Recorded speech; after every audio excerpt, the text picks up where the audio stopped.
இந்த வீடியோல நம்ம ரீசெண்டா ரிலீஸ் ஆன DJI MAVIC 3 Pro ஓட பிரைசிங் அப்புறம் ஃபீச்சர்ஸ் என்னென்ன இருக்கு அப்புறம் இது யாருக்கெல்லாம் யூஸா இருக்கும் இந்த ட்ரோன் அப்படினு சொல்லிட்டு தான் பார்க்க போறோம். நம்ம சேனல்ல ஏற்கனவே ட்ரோன்ஸ் பத்தி 200க்கும் மேற்பட்ட வீடியோங்களை அப்லோட் பண்ணிருக்கேன். நீங்க ட்ரோன் வாங்கணும்னு நினைக்கிறீங்க இல்ல ட்ரோன் மேல இன்ட்ரஸ்டா இருக்கீங்க அப்படினா நம்ம சேனலை கண்டிப்பா சப்ஸ்கிரைப் பண்ணிக்கோங்க. DJI MAVIC 3 Pro இந்த MAVIC 3 சீரிஸ் பத்தி வந்து நிறைய பேருக்கு தெரிஞ்சிருக்கும். நம்ம சேனல்ல DJI MAVIC 3 அப்புறம் MAVIC 3 Classic ஓட அந்த ஸ்பெக் வீடியோஸ்லாம் வந்து ஆல்ரெடி அப்லோட் பண்ணியிருக்கோம். இந்த MAVIC 3 Pro பத்தி பேசுறதுக்கு முன்னாடி ஒரு விஷயம் சொல்லணும் அப்படின்னு நினைக்கிறேன். DJI பிராண்ட் வந்து மோஸ்டா என்ன பண்ணுவாங்க அப்படின்னா ஒரு ட்ரோன் லான்ச் பண்றாங்க அப்படின்னா அதோட ஹையர் எண்ட் வேரியன்ட் வந்து ஃபர்ஸ்ட் லான்ச் பண்ணுவாங்க.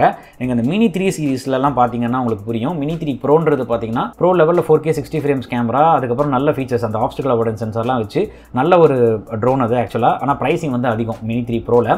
அந்த ட்ரோன் எதுக்காக லான்ச் பண்ணாங்க ஃபர்ஸ்ட் அப்படின்னா DJIக்கு தனி செட் ஆஃப் ஃபேன்ஸ்னே இருக்காங்க.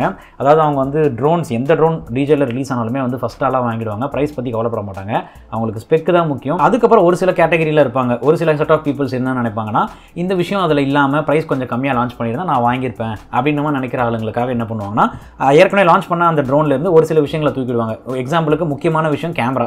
அந்த கேமராவில் இருக்க ஸ்பெக்கை குறைச்சிட்டு ஒரு சில விஷயங்களை குறைச்சிடுவாங்க. இந்த ஆப்ஸ்டிகல் அவாய்டன்ஸ் சென்சார் மினி 3ல எடுத்துக்கிட்டோம்னா ஆப்ஸ்டிகல் அவாய்டன்ஸ் சென்சார் எடுத்துட்டாங்க. அப்புறம் 4K கேமரா வந்து வெறும் HDR 60 ஃப்ரேம்ஸ் கொடுக்காம HDR மாத்திட்டாங்க. ஸோ அந்த மாதிரி ஒரு சில விஷயங்களை குறைச்சி பிரைஸ் கம்மியாக கொடுப்பாங்க. இந்த MAVIC 3லுமே அதான் நாங்கள் நடந்தது.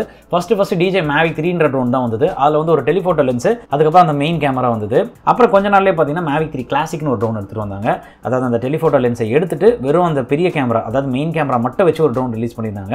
இப்போ என்ன பண்ணியிருக்காங்கன்னா MAVIC 3 ப்ரோன்னு சொல்லிட்டு 3 கேமரா கொடுத்துருக்காங்க. இந்த ட்ரோனை விளம்பரப்படுத்தும் போது என்ன மாதிரி பண்ணியிருந்தாங்க அப்படின்னா தூரத்தில் இருக்க ஒரு விஷயத்தை வந்து நம்ம ஃபோக்கஸ் பண்ணி பார்க்கறதுக்காக யூஸ் பண்ற மாதிரி இதை காமிச்சிருந்தாங்க. உதாரணத்துக்கு சொல்லணும் அப்படின்னா இந்த ட்ரோனை வைல்ட் லைஃப் ஃபோட்டோகிராஃபிக்கு யூஸ் பண்ற மாதிரி காமிச்சிருந்தாங்க. இப்பெல்லாம் ஒரு விலங்கு எடுக்கணும், ஒரு புலி சிங்கத்தை எடுக்கணும் அப்படின்னா ரொம்ப கிட்ட போனோம்னா அது ஆக்ரோஷமா மாறும். இந்த ட்ரோனோட சவுண்ட் எல்லாம் கேட்டதுன்னா அந்த மிருகங்கள் வந்து மிஸ்பிஹேவ் பண்ணும். அதாவது நேச்சுரலா இருக்காது அது. ஸோ இதில் பார்த்தீங்கன்னா வந்து 7x ஜூம் வரைக்குமே இருக்கு. மெயின் கேமராலாம் நார்மலாக எடுக்கலாம். இன்னொரு கேமரால 3x ஜூம் பண்ண முடியும். இன்னொரு கேமரால 7x வரைக்குமே ஜூம் பண்ண முடியும். டெலிஃபோட்டோ லென்ஸ்லாம் கொடுத்துருக்காங்க. ஸோ தட் நம்ம வந்து தூரத்துல இருந்தே வந்து ஃபோக்கஸ் பண்ணி ஜூம் பண்ணி நல்ல ஒரு வீடியோஸ்லாம் எடுக்க முடியும். இதுதான் மெயின் கேமரா. கீழே இருக்கிறது 4/3 இன்ச் CMOS ஹேசல்பிளட் கேமரா. இது வந்து 24mm ஈக்குவலண்ட்டுங்க இந்த லென்ஸ். இதோட மெகா பிக்சல் பார்த்தீங்கன்னா 20 மெகா பிக்சல். அப்பேச்சர் பார்த்தீங்கன்னா f2.8 இருந்து f11 வரைக்கும் இருக்கு. அடுத்து பார்த்தீங்கன்னா வந்து மீடியம் டெலி கேமரா அப்படின்னு சொல்லி இது காட்டுறாங்க. 1/1.3 inch CMOS sensor, 70mm equivalent, 3x zoom வரைக்குமே பண்ண முடியும். அப்பேச்சர் வந்து f2.8. மெகா பிக்சல் பார்த்தீங்கன்னா 48 மெகா பிக்சல். அதுக்கப்புறமா வந்து ஒரு டெலி கேமரா. இது வந்து 1/2 இன்ச் CMOS சென்சார், 166mm வந்து ஈக்குவலண்ட், 7x வரைக்கும் ஆப்டிகல் ஜூம் பண்ண முடியும், 28x வரைக்கும் ஹைப்ரிட் ஜூம் பண்ண முடியும். அப்பேச்சர் பார்த்தீங்கன்னா f3.4, 12 மெகா பிக்சல்.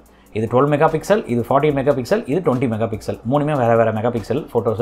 166mm டெலி கேமரால எடுத்தா எப்படி இருக்கு, 70mm எடுத்தா எப்படி இருக்கு, இது வந்து 24mm ஹேசல்பிளட்ல எடுத்தா எப்படி இருக்குன்னு காட்டுறாங்க. ஸோ இதில் மேக்ஸிமம் ரிசல்யூஷன் பார்த்தீங்கன்னா 5.1K 50 ஃப்ரேம்ஸ்ல எடுக்க முடியும். 4K 120 ஃப்ரேம்ஸ் ஸ்லோ மோஷன்ல சூப்பராக எடுக்கலாம். 10-bit D-Log, night shots, hyper labs இதெல்லாமே இருக்கு. MAVIC 3 Pro சினின்னு சொல்லிட்டு ஒரு இது கொடுக்குறாங்க. அதில் பார்த்தீங்கன்னா ஆப்பிள் ப்ரோரஸ்னு ஒரு கோடாக் இருக்கு. இந்த ஃபார்மேட் எடுக்கும்போது சினிமாக்கெலாம் எடுக்கலாம். ஏன்னா கலர் கிரேடிங்லாம் பார்த்தீங்கன்னா இந்த ப்ரோரஸ் கோடாக்ல தான் எடுப்பாங்க. 1 TB SSD இன்டர்னலா வந்துரும். நம்ம மெமரி கார்டெலாம் போட வேண்டிய அவசியம் கிடையாது. இப்போ MAVIC 3 Pro ஓட பிரைசிங்க்கு வருவோம். இது வந்து MAVIC 3 Pro RC. இந்த ட்ரோனு, ஒரு பேட்டரி, அப்புறம் இந்த RC மட்டும் தான் வரும். இருக்கு பாருங்க இந்த செட்டு. இது மட்டும் பார்த்தீங்கன்னா $2199. ஸோ அப்படியே கன்வெர்ட் பண்ணி பார்க்கலாம். 2199. அதாவது இன்னைக்கு ரேட்டுக்கு 1,79,758 ரூபாய்க்கு வருது. இது வெளிநாட்டில் நீங்கள் வாங்கும்போது கிடைக்கிற ப்ரைஸு. பட் இது யாரும் வந்து அந்த அளவுக்கு ரெக்கமெண்ட் பண்ண மாட்டாங்க இந்த காம்போவை. வாங்குறீங்க இந்த காம்போ வாங்கிடலாம். DJI RC Fly More combo. இது பார்த்தீங்கன்னா வந்து இந்த மாதிரி ND ஃபில்டர்ஸ் வரும், ஒரு பேக் வரும், இந்த DJI RC extra set of pro plus 2 battery, இதெல்லாம் சேர்த்து $2,999. அதாவது 2,45,000 ரூபாய் கிட்ட வருது அப்ராக்சிமேட்டாக. ஸோ இந்த ரேட்டுக்கு இந்த ட்ரோன் ஒர்த்தான்னு கேட்டிங்கன்னா வைல்ட் லைஃப் ஃபோட்டோகிராஃபி யூஸ் பண்ணுறவங்க, அதாவது தூரத்துலேருந்து ஒரு விஷயத்தை வந்து எடுக்கணும்னு நினைக்கிறவங்களுக்கு இது ரொம்ப யூஸ்ஃபுல்லாக இருக்கும். அப்புறம் அந்த வாட்டர் ஈவெண்ட்ஸ், அதாவது நீங்கள் கிட்டே நெருங்கிய வீடியோ எடுக்க முடியாத மாதிரியான இடங்களில் நீங்கள் இதை தாராளமாக இந்த ட்ரோனை யூஸ் பண்ணலாம். நீங்கள் அந்த மாதிரியே பர்சன்ஸ் மட்டும் இந்த கேமரா வாங்கலாம் இவ்வளோ காசு கொடுத்து. மற்றபடி நீங்கள் நார்மல் ஈவெண்ட்டுக்கு யூஸ் பண்ணுறீங்கன்னா உங்களுக்கு MAVIC 3 கிளாசிக் இல்லை MAVIC 3 இந்த 2 ட்ரோனே வந்து உங்களுக்கு போதுமானதாக இருக்கும். இந்த வீடியோ உங்களுக்கு யூஸ்ஃபுல்லாக இருந்தது அப்படின்னா கண்டிப்பாக லைக் பண்ணுங்கள். நம்ம சேனலுக்கு சப்ஸ்கிரைப் பண்ணாமல் பார்த்துட்டு இருக்கீங்க அப்படின்னா கண்டிப்பாக சப்ஸ்கிரைப் பண்ணிக்கோங்க. உங்களை அடுத்த வீடியோவில் சந்திக்கிறேன். நன்றி, வணக்கம்.